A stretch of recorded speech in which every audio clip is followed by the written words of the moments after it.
Welcome everybody to another exciting episode of the SPS DAOn Hall. We just had a pretty big tournament overhaul after the recent voting, and I have compiled a pretty comprehensive, I guess, post to go over a lot of the details about what's involved and some of the logic behind them, as well as I do have Fat Jimmy here to some extent, in some way, shape, or form. But I'm not currently sure if he can speak or not. But hopefully we'll get that sorted out here soon. But yeah, I just wanted to get the show going. Welcome everybody, and hopefully bear with me if you can. I'm pretty tired. It's after midnight here, and I've been having some long nights working on all of this tournament stuff. But I'm glad. I feel like we're finally getting to a point where I'm not going to consider it done. I think it's going to require some observation, see how things go for maybe a month or two, and I might have to adjust some things. But in general, I think we have a better foundation than we had a month ago. And I'm optimistic that some of these changes will really work to drive value to SPS and to the cards you're going to need to play. But let's see who's all here. And Jimmy, if you ever get to a point where you can hear me and speak, then let me know.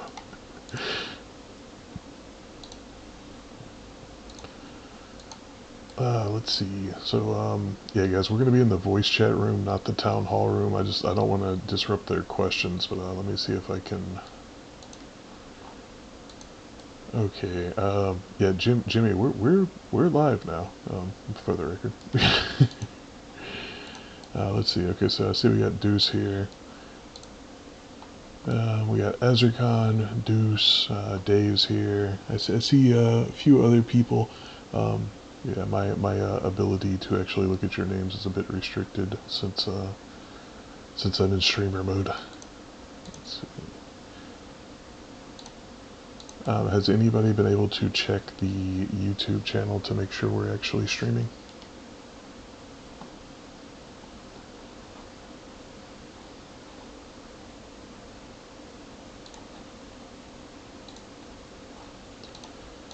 Oh, okay. Well, I guess what I will do while we still try to figure out the Jimmy situation is I will kind of give you guys an overview of what exactly this overhaul entails.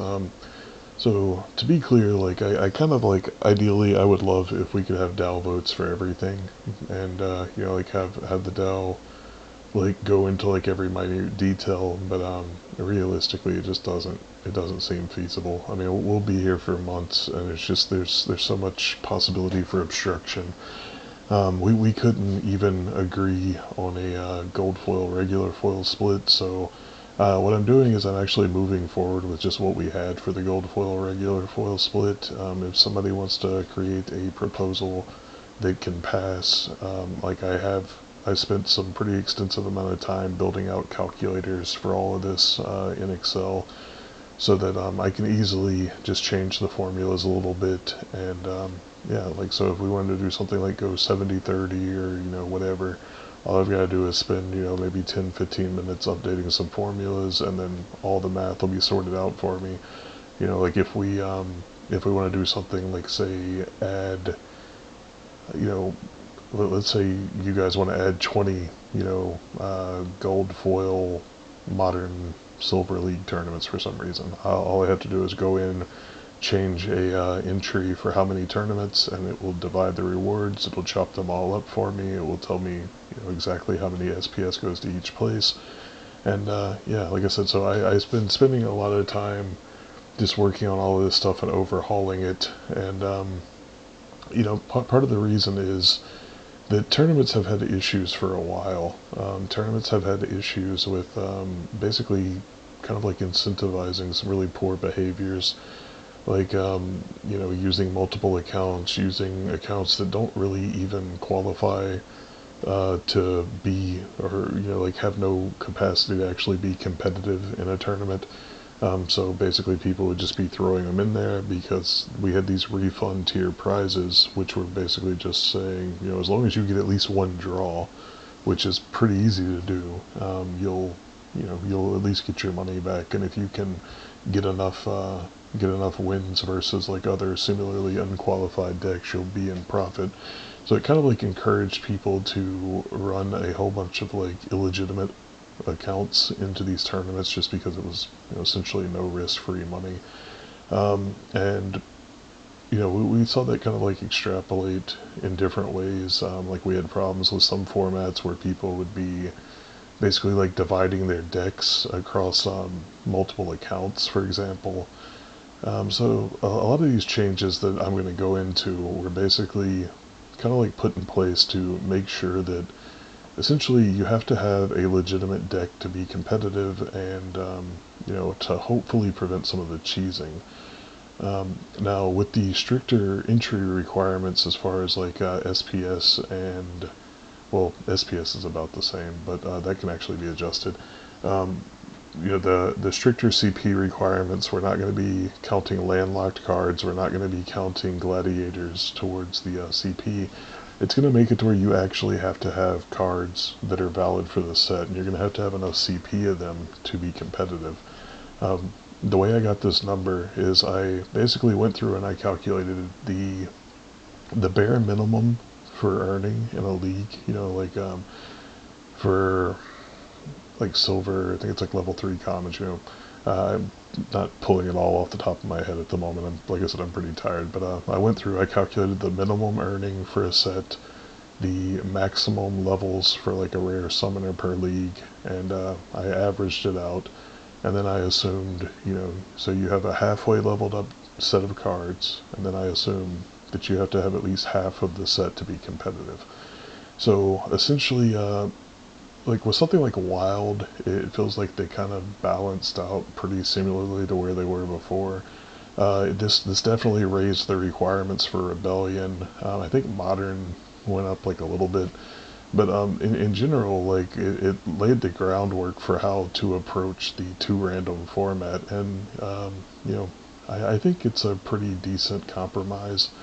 We'll see how it plays out. I'm not married to any of this. Like we can adjust things if need be, but just to like kind of give you guys an idea of some of like the thoughts that went into this and why we're trying these different things.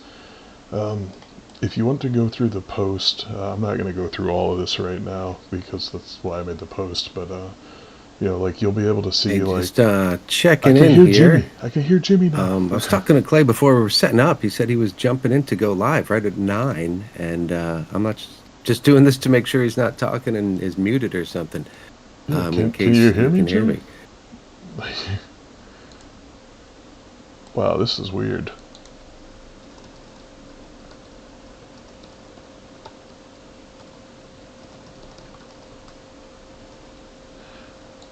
Okay, so you guys can hear me, right? Like um,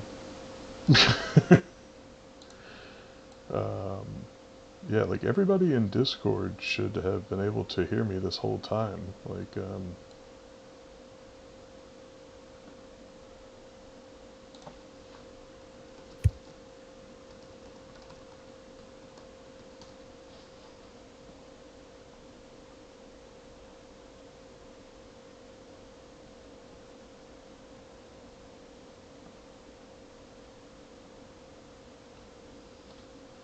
okay, bear with us 1 second. We may be having technical difficulties.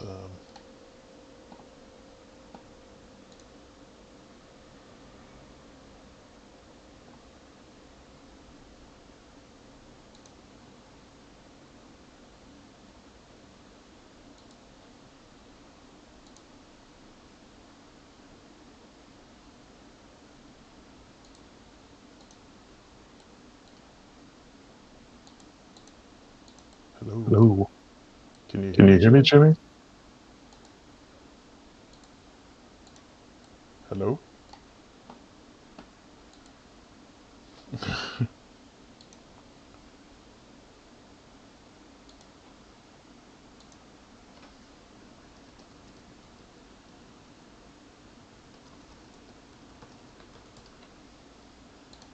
Hello.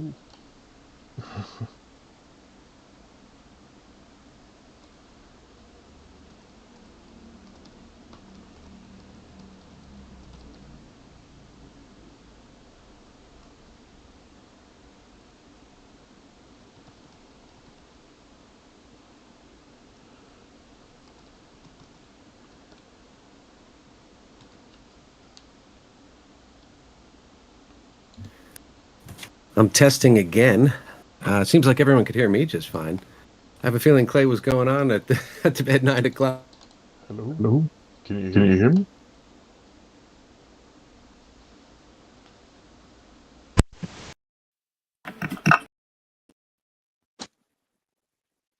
Hello. Hello? Hello? Hello. Hello? Hello. Hello?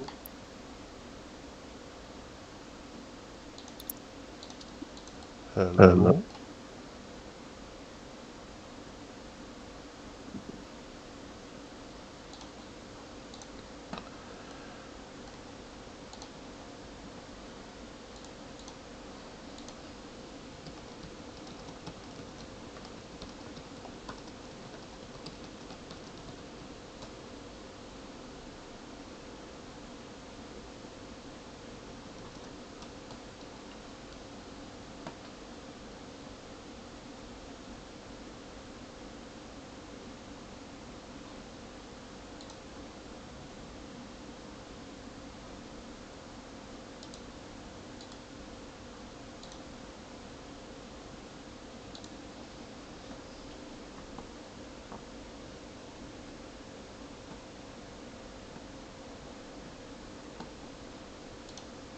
The show.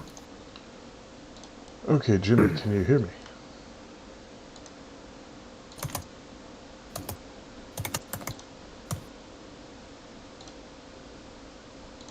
Jimmy, can you hear me? Yeah, there we go. Wow, guys, I have no idea. Like, I've been going on like this like long monologue. Like, dude, like I kept talking to Jimmy. I'm like, why is Jimmy not hearing me? Um, you know, I yeah. suspected that after about 10 minutes. I'm like, he said he was about to jump in. So Oh, man, it's so frustrating. Like, I don't know why Discord does this, but like sometimes like whenever I open like the streaming stuff, I think it like restricts my ability to like it goes into like streamer mode, and for some reason like I think it like restricts my mic access and stuff. So yeah, I apologize, guys. I've literally been talking this whole time. I've been asking if the YouTube feed was working, things like that, and yeah. So I guess you know what? Like I can either restart the stream and just like kind of like scrap the maybe that'd be the best option, just because we don't want to make this more confusing than it is. But hang on one second.